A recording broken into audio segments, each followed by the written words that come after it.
Hi, this is Dominic from Paphos Life, and in today's film we're having a wide angle drive from Kathikas to Ineia.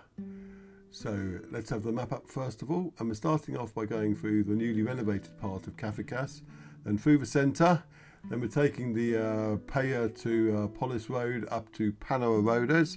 We're turning left there and going through the villages. There's Pano and Kritou Arodes, followed by Ineia, and then we're just going past Ineia and we're stopping at one of the gateways to the Akamas.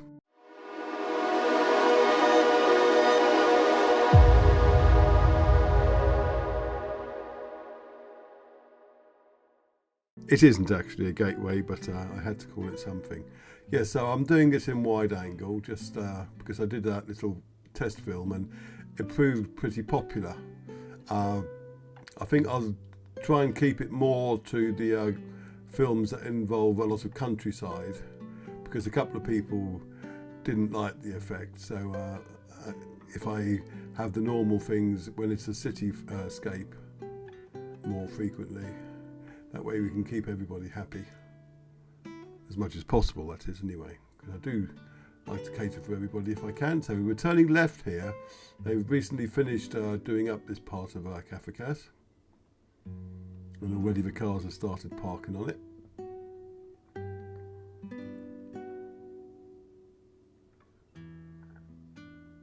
It looks very nice now. It means we can avoid that annoyingly squeaky road that's just up here. It was a very sharp turn had we stayed on the main road. And we rejoin the Kathikas through road now. There's the central church. Kathikas is a very good village to visit if you're hungry, because there must be about a dozen restaurants here, and I think in the quieter times of the year they have a rota so that there's always one or two restaurants open no matter what, which is a nice idea.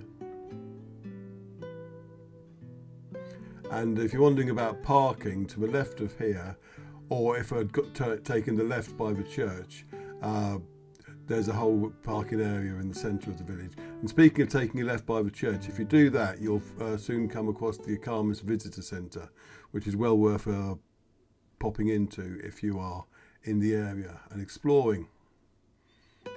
And talking about exploring in the area, a lot of this route features in the second road trip eBook that we did. It goes from I think it's Paphos coast to coast, and it starts in Paphos and goes along to Agios Fotios along the coast, and then comes up this way now to Polemi and Polis, and then back to Paphos.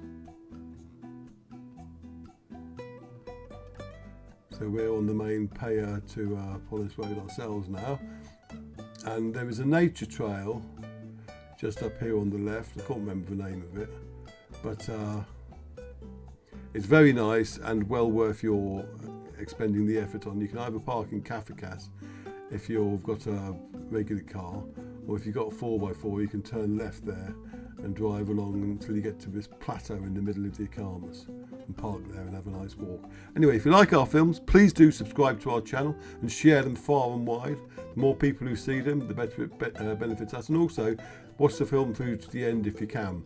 And if you want to help us out financially, go to our Buy Me a Coffee page at buymeacoffee.com/Paphos Life and chuck us a few coffees. They are all gratefully received. Want to get something back in return, go to our Etsy shop at etsy.com/shop/Paphos Life. There you'll find all sorts of memorabilia on Paphos, featuring pictures we've taken and posted on our Facebook page, Paphos Life. So have a look there for gifts for the person who loves Paphos. And to receive updates on when we do things, look on that Facebook page, Paphos Life. Now, had we stayed on the road below Kathikas, we'd have come out there. And that little kiosk you saw on the right is actually a very nice tavern, which I highly recommend, especially for traditional Cypriot food. It's very good there.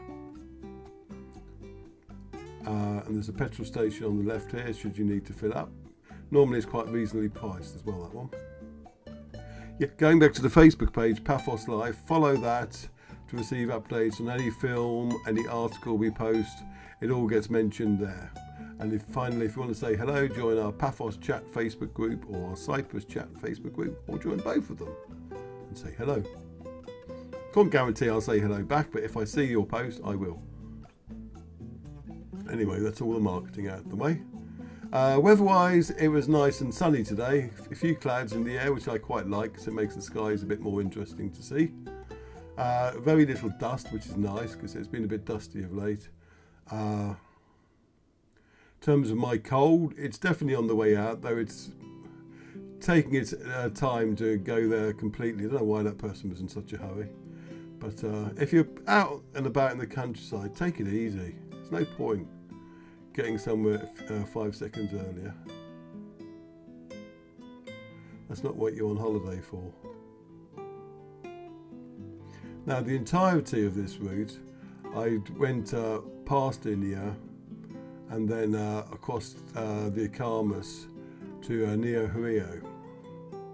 So there'll be a film of that after this one. And then I went from Neohuio to Aphrodite's Baths. I flew the drone there.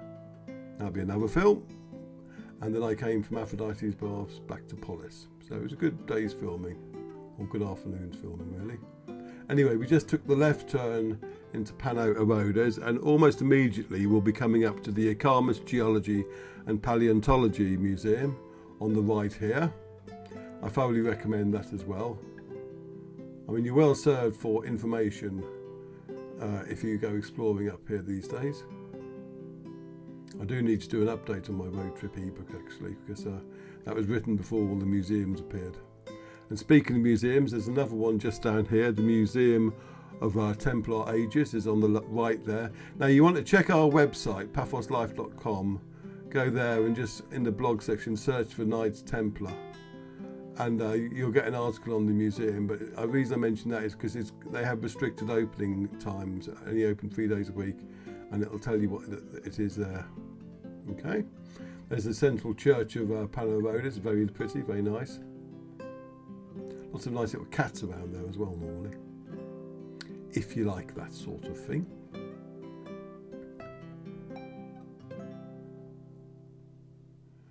And now we'll be leaving Pano Arodes. I don't know why that guy decided to pull out straight in front of us, but that's why you don't want to drive too fast as well, because you can never be sure what other people are going to do.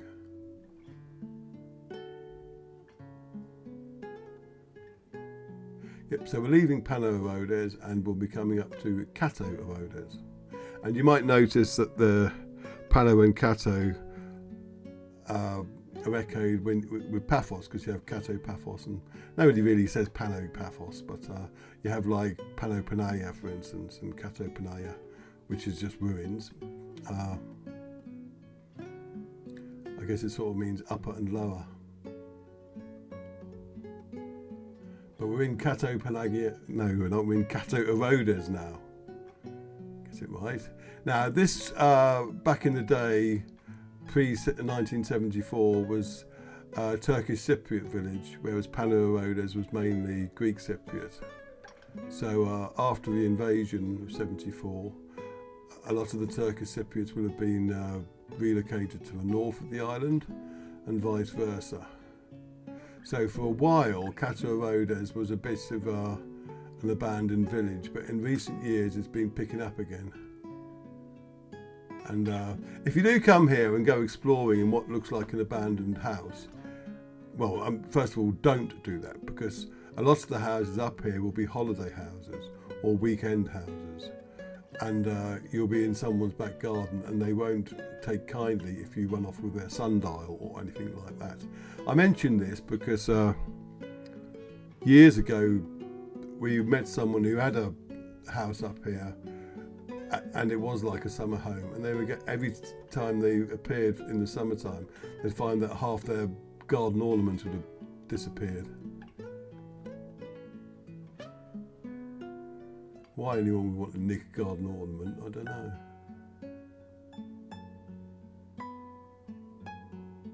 Anyway, we've left Kritou Arodes now, and I have to admire the flowers here, the spring flowers on the left, and to a lesser extent on the right.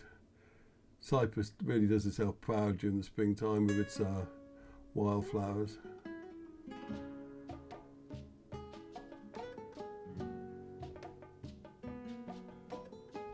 And you can see a bit more of them because of the wide-angled lens. Isn't that marvellous? But soon we're going to be coming into Ineia. There is another museum in Ineia, the Turtle Museum. It's very well signposted as well.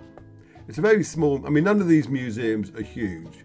You're talking about 2, 3, 4 rooms in each one. But especially if you combine them all together in one visit, there's an awful lot of information to be had that's very well nicely presented. And it'll tell you all about the Akamas and the flora and the fauna. It has tantalising pictures of gorges and stuff that with no actual clue as to where they might actually be. Now on the left here, there's some new roads which they've done, which will take you through to some of the lower features of Ineia. It's very nice down there, and if that's the standard of road that they're going to be building throughout the whole of the Akamas, I will personally be delighted because they're very good. Because the roadworks are done by Lava Bay at the moment are just a disgrace, to be honest. Anyway, we're going through the centre of Ineia now. That's been renovated over the last few years and now looks very nice indeed. Look at this. There's an interesting art shop on the right. The Turtle Museum is just on the left there. Excuse me. The cafe there and a kiosk on the left. I should say I filmed this Sunday lunchtime, so if you're wondering why the kiosk was closed, it's because a guy is entitled to a day off. And now we're coming through to the other side of Ineia. Had we turned right at that crossroads where the kiosk was, we'd have been heading into Drussia, and there's more museums in there of cultural heritage, I seem to recall. And the basket weaving museum I've yet to be able to find.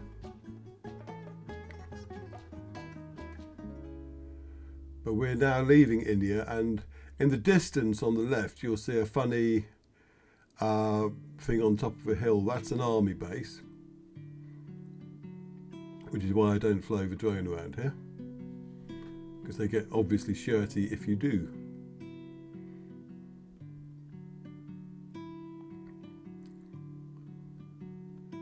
So now we're leaving Ineia, and on the right you have the countryside around Drussia, which is quite spectacular. A lot of it reminds me of Dartmoor and the rocks and stuff. You won't be able to see it from here even with the wide-angled lens, but and the best way to get to it is from Drussia itself or one of the turnings up ahead on the right. But it's definitely a case of sticking to roads if you're in a rental car, because the farm tracks can deteriorate quite rapidly.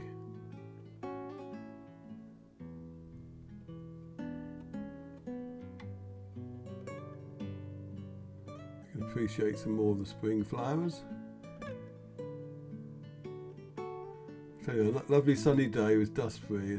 Nothing beats a nice drive in the countryside out here.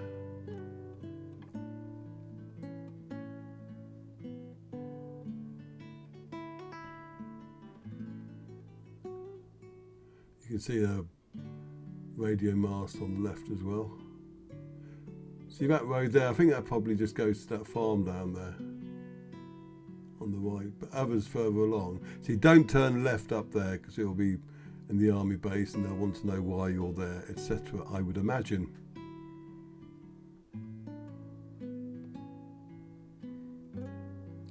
And down there you can see Kritou Bay in all its glory.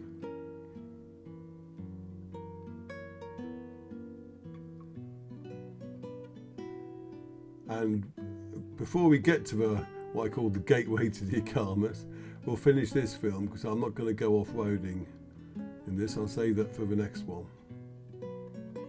But I will say thank you very much for watching.